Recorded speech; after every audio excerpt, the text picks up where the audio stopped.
Hey guys, hello guys, welcome back to ज्ञानेविया again. मैं इस बार लेकर आई हूँ कुछ नया जो कि मैं संस्कृत लैंग्वेज में ट्राई किया है। और इसमें मैं लेकर आई हूँ आपके लिए क्लास 6 और क्लास 7 के लिए कारक, और साथ ही साथ इस वीडियो में एक शॉर्ट ट्रिक बताऊँगी। सो चलिए वीडियो को शुरू करते हैं। कारक कारक जिसका क्रिया के साथ प्रत्यक्ष संबंध हो उसे कारक कहते हैं।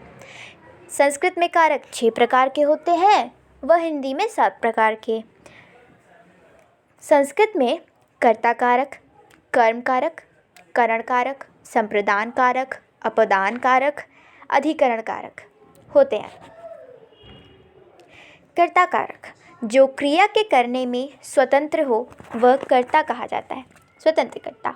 यहाँ पर हमें एक वाक्य दे रखा है, रामः फलम खादति। अब हमारी जो शॉर्ट ट्रिक है इसके माध्यम से यानी विसर्ग मनीयसते के माध्यम से हम देखेंगे कि किसी भी वाक्य में कर्ता कौन है। पहले तो आपको समझ जाना चाहिए कि कर्ता वह होता है जो क्रिया को कर रहा हो, कोई काम कर रहा हो। उस वाक्य में जो क्रिया को कर रहा हो या कोई कार्य कर रहा हो वह कर्ता होता है उस वाक्य में। अब इस वाक्य में रामः फलम खादति, राम फल खाता है, खा रहा है। तो रामः खा रहा है ना, मतलब राम खा रहा है, तो राम कर्ता हो गया क्योंकि ये कर्म कर रहा है, ये क्रिया कर रहा है, सॉरी। तो रामः हमारा कर्ता हो गया। अब रामः के अंत में हम देखें तो विसर्ग आ रहा है।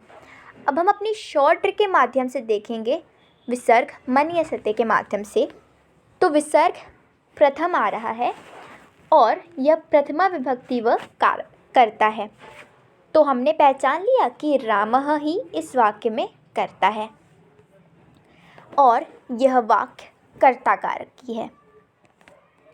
इसी तरह से और भी वाक्य जानेंगे, जैसे कि यहाँ पर एक और उदाहरण दे रखा है, रामः ग्रामम गच्छति।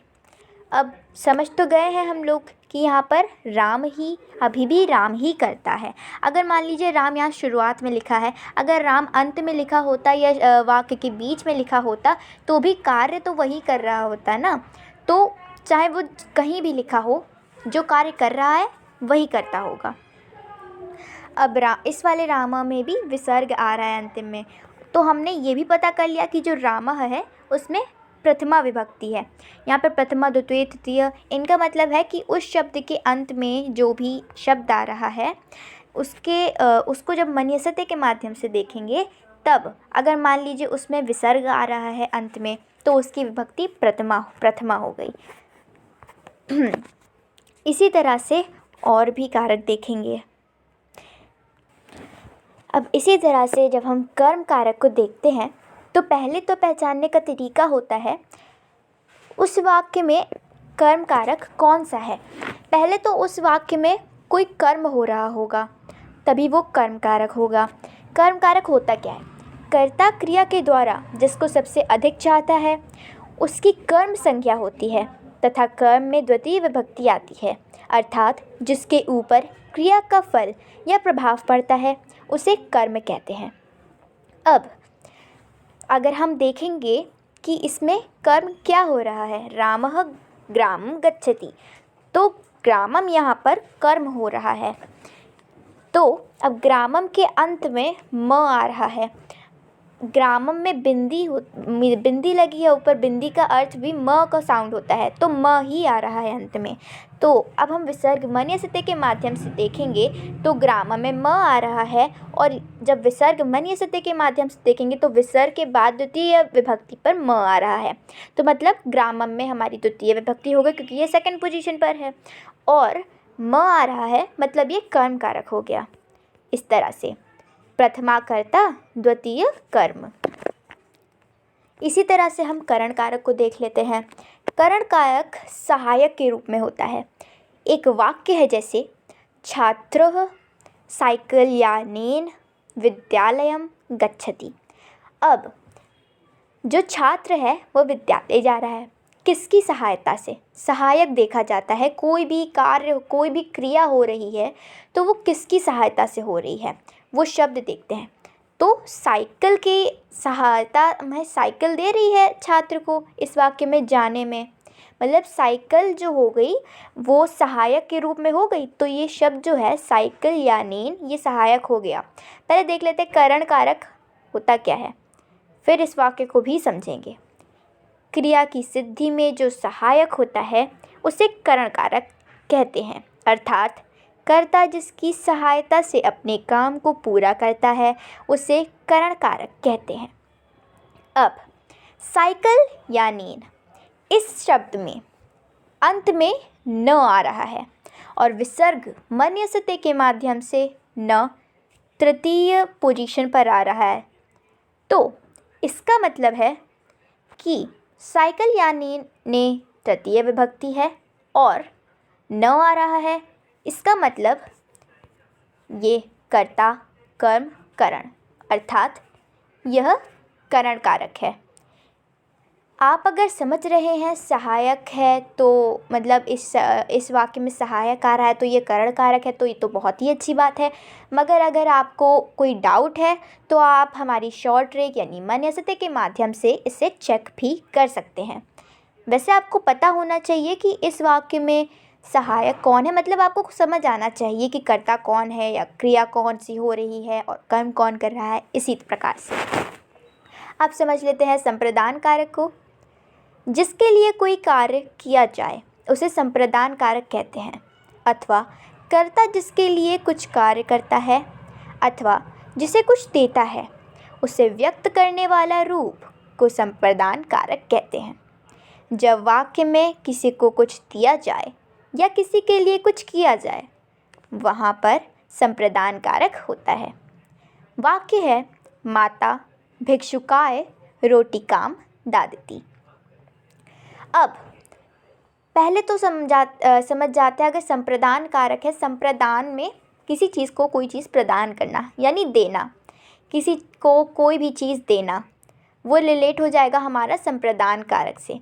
तो अब इस वाक्य में माता भिक्षा दे रही है ना, भिक्षा में रोटी दे रही है तो भिक्षुकाय मतलब भिक्षा दे रही है। अब भिक्षुकाय में पहले तो हम समझ जाते हैं ये संप्रदान कारक है। विसर्ग मन्यस्ते के माध्यम से देखेंगे तो भिक्षुकाय में य आ रहा है। पहले तो विसर्ग म न य चतुर्थी पर आ रहा है, चतुर्थी विभक्ति पर, मतलब भिक्षुकाय में चतुर्थी विभक्ति है और यह संप्रदान कारक है। एक बार फिर देख लेते हैं। विसर्ग यानी प्रथमा कर्ता, म यानी द्वितीय कर्म, न यानी तृतीय करण, य यानी चतुर्थी संप्रदान। अब आप देख सकते हैं भिक्षुकाय शब्द में चतुर्थी विभक्ति है और यह संप्रदान कारक है। ये जो है फोर्थ पोजीशन पर आ रहा है। 1 2 जैसे देखेंगे ना, विसर्ग 1 हो गया, फिर 2 म, फिर न, 3, फिर 4 य, तो यह फोर्थ है ना, फोर्थ यानी चतुर्थी विभक्ति है इस शब्द में और यह संप्रदान कारक है। अब अपदान कारक समझ लेते हैं। वृक्षात् पत्राणि पतन्ति। पहले तो अपदान कारक क्या होता है? ऐसे शब्द जिनके माध्यम से संज्ञा व सर्वनाम के किसी रूप से दो वस्तुओं का अलग अलग बोध होता हो उनको अपदान कारक कहा जाता है। अपदान कारक को पहचानने का सबसे सरल तरीका है कि जहाँ पर अलगाव हो रहा हो, कोई चीज़ अलग हो रही हो, वहाँ अपदान कारक होता है। वृक्षात् पत्राणि पतन्ति। वाक्य है वृक्षात् पत्राणि पतन्ति। गिरकर पत्ते वृक्ष से अलग हो रहे हैं। इस वाक्य में गिरकर पत्ते वृक्ष से अलग हो रहे हैं। अब अलग हो रहे हैं किससे? वृक्ष से अलग हो रहे हैं ना, तो वृक्ष शब्द लेंगे। इसमें अंत में त आ रहा है। विसर्ग मन्यस्ते के माध्यम से त 5th पोजीशन पर आ रहा है, तो यानी इसमें पंचमी विभक्ति होगी और यह अपदान कारक होगा। विसर्ग प्रथमा कर्ता, म द्वितीय कर्म, न तृतीय करण, य चतुर्थी संप्रदान, त पंचमी अपदान। आ रहा है अपदान। अब हम लोग इससे यह भी समझ सकते हैं कि इस वाक्य में कौन सी विभक्ति का प्रयोग हुआ है, मतलब कौन सी विभक्ति है इस शब्द में। इस शब्द में कौन सी विभक्ति है और इस शब्द में कौन सा कारक है। अब बचा हमारा अधिकरण कारक। सारे कारक समझा दिए हैं, बस बचा है अधिकरण कारक। अधिकरण कारक के लिए मैं अलग से एक वीडियो लेकर आऊँगी, तो आप लोग उसको मैं प्रेफर करूँगी आप लोगों को कि आप उसको देखो, और जल्द से जल्द जितनी जल्दी हो सकेगा मैं उस वीडियो को अपलोड कर दूँगी। और एक चीज़ बहुत ही ध्यान देने वाली है, हमारी जो ये शॉर्ट ट्रिक है यह केवल एक वचन के वाक्य के लिए ही उपलब्ध है। मतलब आप एक वचन का वाक्य अगर होगा तभी इस ट्रिक से पता कर सकते हैं। जैसे रामः फलम खादति है, रामः मतलब एक है, राम एक है ना, क्योंकि इसमें विभक्ति भी प्रथम आ रही है, मतलब राम एक ही है, तो यह एक वचन का वाक्य हो गया। इसमें भी एक ही वचन का वाक्य है। छात्रः इसमें भी एक ही वचन का वाक्य है। माता इसमें भी एक वचन का वाक्य है। रक्षात इसमें भी एक वचन का वाक्य है। तो ये सारे वाक्य एक वचन के हैं, तभी हमारी शॉर्ट ट्रिक विसर्ग मन्यस्ते इससे कनेक्ट हो पा रही है। मतलब इससे हम हमारी शॉर्ट ट्रिक के माध्यम से हम पता कर सकते हैं। अगर ये वाक्य मतलब दो वचन की उससे हुई तो भी हम नहीं पता कर पाएंगे। सिर्फ एक वचन की वाक्य ही आप इस शॉर्ट ट्रिक के माध्यम से समझ सकते हैं। मैं एक बार फिर से रिपीट कर रही हूँ, एक वचन के वाक्य से, अगर एक वचन का वाक्य है तो ही आप इस शॉर्ट ट्रिक के माध्यम से वाक्य को समझ सकते हैं। वरना अगर मतलब दो वचन का आया, मतलब या बहुवचन का आया वाक्य, तो आप जब इस ट्रिक से उसको समझने की कोशिश करेंगे तब वो गलत साबित होगा, मतलब आपका अर्थ नहीं निकलेगा सही। तो ये जो हमारी ट्रिक है ये एक वचन के वाक्य के लिए ही वैलिड है और उसी के लिए बनी है। So this was today's video. Thanks for watching everybody.